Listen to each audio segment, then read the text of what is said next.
জায়গাটায় না একটা অক্ষয় কুমারের মুভি শুটিং হয়েছে। সময় ওর কেনা আঙুলটা ভেঙে যায়,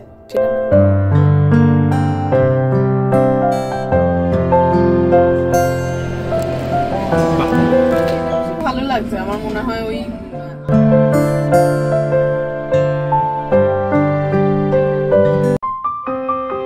hello everyone, welcome back to my channel. আজকে বৃহস্পতিবার সকালে উঠে আগে কিচেনে চলে এসেছি ব্রেকফাস্ট বানাতে। আর আজকে আমি ব্রেকফাস্টে বানাচ্ছি একদম ঝরঝরে করে ম্যাগি। তার জন্য গাজর, বিনস, পেঁয়াজ, টমেটো এইসব দিয়ে একটু হালকা ভাজা ভাজা করে নেওয়ার পর এর মধ্যে একটু ডিম দিয়ে দেবো। ডিমটাকেও ভালো করে ফ্রাই করে নিয়ে ম্যাগিটাকে আগের থেকে সেদ্ধ করে রেখেছিলাম। সেদ্ধ করার সময় একটু তেল মাখিয়ে নিয়েছিলাম, তাহলে এরকম ঝরঝরে থাকে ম্যাগিটা। ম্যাগিটার উপর দিয়ে দিলাম ম্যাগি মশলা। এবার সব কিছুকে একসাথে একটু ভালো করে ফ্রাই করে নেব, তাহলে ম্যাগির টেস্ট আরও বেড়ে যায়। আর আমাদের ব্রেকফাস্ট রেডি। এরকম সব সবজি দিয়ে চাউমিনের মতো ম্যাগি খেতে দারুণ লাগে। এইভাবে না দারুণ লাগে ম্যাগি খেতে। তো আমরা এখন ম্যাগি খাওয়া কমিয়ে দিয়েছি, আর যখনই এর ম্যাগি খাই এইভাবেই খাই। তো আমি খেতে খেতে অন্যদিন বাড়িতে কথা বলি, আজকে ভাবলাম তোমাদের সাথে কিছু বিষয় নিয়ে কথা বলবো। বেশ কয়েকদিন আগে, মানে ওই ধরে নাও 1 মাসের বেশি হবে, সে সময় অনির্বাণ না একবার ঘরে চলাফেরা করতে গিয়ে একটু জোরে চলাফেরা করে ফেলেছিল। তো তখন দরজায় একটা ধাক্কা খায় আঙুলে। তো ওই সময় ওর কেনা আঙুলটা ভেঙে যায়। সেটা আমরা প্রথমেই ধরতে পারি না, কে জানতে পারে যে এরকম একটা ধাক্কা লাগাতে পায়ের আঙুল ভেঙে যেতে পারে। তো অ্যাকচুয়ালি ও একটু স্পিডে আসছিল, সে সময় বাড়িটা খেয়েছে, তাই জন্যই ভেঙে যায়। তো আমরা প্রথমে তো বুঝতে পারি না, আর ব্যথাটাও ওই রকমভাবে হয়নি, কিন্তু ব্যথাটা বেশ অনেকদিন ধরেই ছিল। এখন আমাদের বন্ধুবান্ধবরা বললো যে একটুখানি ওকে ডাক্তারটা দেখিয়ে নে। হ্যাঁ, এরকম আমরা পেন কিলার খাচ্ছিলাম নিজেরাই, কারণ এখানে ডাক্তারের অ্যাপয়েন্টমেন্ট পাওয়াটা একটা বড় ব্যাপার। মানে আমি যদি চাই ইন্ডিয়াতে যেরকম, যে আমার মনে হলো আমি এই ডাক্তারের কাছে নাম লিখিয়ে চলে গেলাম, ডাক্তার আমাকে দেখে দিল, এখানে সেটা হয় না। এখানে তোমাকে অ্যাপয়েন্টমেন্ট নিতে হবে। সেই অ্যাপয়েন্টমেন্ট তোমার এই সপ্তাহ পেতে পারো, পরের সপ্তাহে পেতে পারো, বা 1 মাস পরেও পেতে পারো, বা তারও বেশি হয়। অনির্বাণ নিজেই বললো যে না, এই ডাক্তার দেখাবো না, এইটুকুর জন্য আমার আইব্রোপ্রোফেন বা কোনো পেন কিলার যেরকম ধরনের ওষুধগুলো হয় এখানে, ওই ধরনের খেলেই কমে যাবে। খাচ্ছে অতটা, মানে একটু কমছে, তারপর কিন্তু আবার ব্যথাটা রয়েই যাচ্ছে। তো আমরা প্রথম ডাক্তারকে দেখাই। ডাক্তার বলে এক্সরে করতে। তো আমরা এক্সরে করে জানতে পারি যে অনির্বাণের কেনা আঙুলটা ভেঙেছে। তো এখানে পাশে একটা ফ্র্যাকচার ক্লিনিক আছে। তো আমরা সেখানে গিয়ে ওর আঙুলটাকে ছোট্ট করে ওরা একটা টেপ লাগিয়ে দেয়। মানে ওইটুকু আঙুলে তো আর প্লাস্টার হয় না, 2টো আঙুলকে জোড়া লাগিয়ে ওরা একটা টেপ লাগিয়ে দেয়। তো আজকে হচ্ছে ওর এক্সরে। তো আমরা যাব, তো খাওয়া দাওয়া সেরে নিয়ে ওখানে প্রায় 3-4 ঘন্টা টাইম লাগবে। এক্সরে হবে, ডাক্তার দেখবে সব ঠিক আছে কিনা, সব কিছু মেটাতে আমাদের 3-4 ঘন্টা লাগবে। আর আমরা এখন বাড়ি থেকে বেরিয়েছি, আমরা যাচ্ছি অনির্বাণের আঙুল জোড়া লাগাতে। মানে জোড়া লেগে গেছে, এখন আমরা হাসছি, সেই সময় আমাদের যা সিচুয়েশন হয়েছিল বাপরে। লাকিলি আমরা ডাক্তারের অ্যাপয়েন্টমেন্টটা পেয়ে যাই বলে তাড়াতাড়ি ডাক্তার দেখানো, এক্সরে এগুলো করতে পেরেছি। না হলে এখানে ওয়াক ইনেরও একটা অপশন আছে। সেক্ষেত্রে যদি আমরা অ্যাপয়েন্টমেন্ট না নিয়ে ডাক্তারের কাছে যাই, তাহলে সেই চেম্বারে যে ডাক্তার থাকবে তাকেই তোমার দেখাতে হবে, তোমার ইচ্ছা অনুযায়ী কোনো ডাক্তারকে দেখাতে পারবে না। আজকের ওয়েদারটা দেখো দারুণ। ছুটির দিন ছাড়া বাকি সব দিন খুব ভালো ওয়েদার থাকে এখানে, দারুণ সানি ওয়েদার। আমরা বেরিয়েছি, যাচ্ছি হসপিটালে। আর আমরা মিসিসাগারই একটা হসপিটালে চলে এসেছি। আমার বাড়ি থেকে ডিরেক্ট একটা বাস আছে, একদমই হসপিটালেই লাস্ট স্টপ দেয়, সেটাতেই চলে এসেছি। প্রথম দিন যখন ফ্র্যাকচার ক্লিনিকে এসেছিলাম তখন একটু প্রবলেম হয়েছিল যে কোথা থেকে ঢুকবো, কোন দিকটায় যাব, কারণ অনেক বড় এরিয়াটা। সত্যি কথা বলতে প্রথম দিন যখন আমরা এখানে এসেছিলাম আমার কোনো প্ল্যান ছিল না যে ভিডিও করব, কারণ খুবই টেনশানে ছিলাম যে কি হয়েছে পায়ের আঙুলে, কতটা ভেঙেছে সেটা বুঝতেও পারছিলাম না। সবচেয়ে বড় কথা অনির্বাণের আঙুলে ব্যথা ছিল। তো এখন না ব্যথাটা একটু কমের দিকে আছে, তার জন্য ভাবলাম তোমাদের সাথে পুরো ব্যাপারটা একটু শেয়ার করি। এখানে একটা জায়গায় দেখলাম ফ্র্যাকচার ক্লিনিক লেখা, সেই জায়গাটা ধরে আমরা সোজা হাঁটতে থাকলাম। কোন রুমে যেতে হবে সেই নাম্বারটা জেনারেলি সেই রুমের উপরে বা সাইডে লেখা থাকে। এখানে দেখো ফ্লোরের উপর এই যে 8 লেখা আছে, তার মানে এই রাস্তা দিয়ে গেলেই সেই রুমে তুমি পৌঁছাতে পারবে। তো অনির্বাণের এক্সরে হয়, এক্সরের পর ডাক্তার আমাদের ওয়েট করতে বলে যে দেখে বলবে যে আমাদের এক্সরে রিপোর্টে কি আছে। তো ডাক্তারের কথা শুনে আমাদের খুব একটা বেশি ভালো লাগলো না, কারণ অনির্বাণের পায়ের যে জায়গাটা ভেঙে গেছিল সেটা এখনো জোড়া লাগেনি। তোমরা দেখতেই পাচ্ছ এরকম একটা ভাঙা জায়গা হয়ে রয়েছে।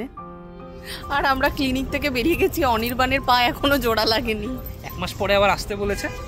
হ্যাঁ, আর কি একটা থেরাপি করতে বললো, যেটা বলছে এটাতে হেল্প করবে জুড়ে যাওয়াতে। আর যদি 1 মাস পরে যদি না জোড়ে তাহলে বলছে যে অপারেশন করতে, এখন কেড়ে আঙুলের জন্য অপারেশন। আর আমরা বাড়িতে চলে এসেছি। বাইরে বিভৎস গরম আজকে, মানে 21 না 22 টেম্পারেচার, কিন্তু মানে মনে হচ্ছে গা হাত পা পুড়ে যাচ্ছে। মানে এখানে আমরা গরমের জন্য পাগল হই ঠিকই, কিন্তু যখন গরমটা পড়ে তখন না থাকা যায় না।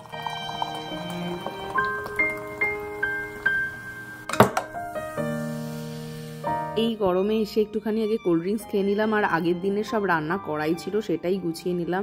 এখানে ব্রোকলি ভর্তা আর আলু বেগুন দিয়ে মাছের ঝোল করে রেখেছিলাম, এটাই আজকে আমাদের লাঞ্চে আছে। এরকম কোথাও বেরোনোর থাকলে আমি আগের থেকেই সব খাবার দাবার রেডি করে যাই, না হলে এসে কি খাবো কখন করব এসব নিয়ে ভাবতে বসলে খাওয়া অনেক দেরি হয়ে যায়, ঠিকঠাক টাইমে খাওয়াও হয় না। এখন আমরা একটু বাড়িতে কথা বলতে বলতে খাওয়াটা সেরে নেব, তারপর বিকেলে একটু বেরোনোও আছে। আমরা একটু বেরিয়েছি, যাচ্ছি ওয়ালমার্ট, আমাদের কিছু জিনিস কেনার আছে। অ্যাকচুয়ালি ব্যালকনিটা একটুখানি সাজাবো, তো বেশি কিছু না, টুকটাক কয়েকটা জিনিস নেওয়ার আছে। আজকে পুরো দিনটাই দারুণ ওয়েদার ছিল, তো ভাবলাম বিকেলে আমরা বাড়িতে বসে টাইম নষ্ট করবো না, একটু বেরোই। আমরা আগের দিন আমার ব্লগে দেখলে যে আমি সব গাছ কিনে এনেছি, সেই বাগানের টুকটাক জিনিস কেনার জন্যই আমরা একটু বেরোলাম, তাতে ঘোরাও হয়ে যাবে আর কাজও হয়ে যাবে। মানে আজকে ফুল স্লিভ কিছু না পরলেও চলতো, কিন্তু আমরা যখন ফিরবো না মানে বাজার করে, তখন ঠান্ডা লাগবে। রাত যত বাড়বে মানে সূর্যটা মানে অস্ত গেলেই আবার ঠান্ডাটা একটু পড়া স্টার্ট হয়ে যাবে।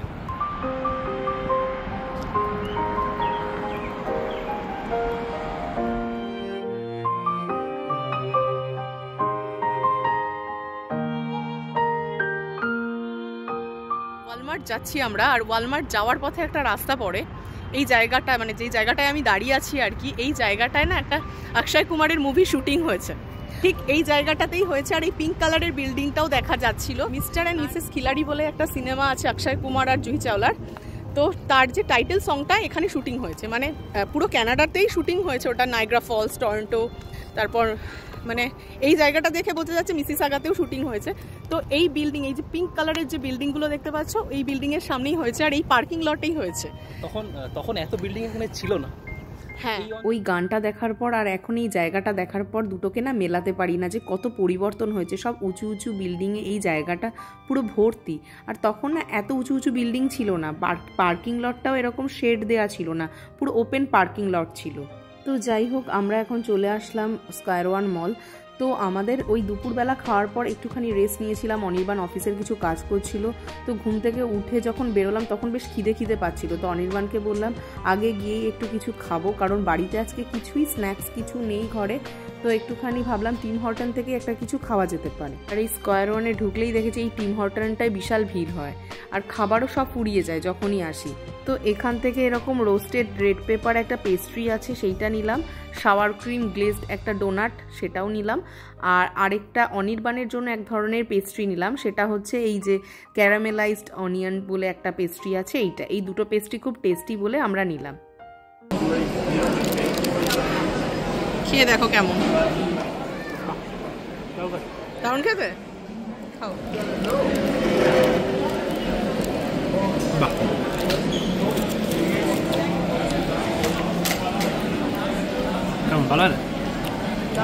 সত্যি খুব ভালো হয়।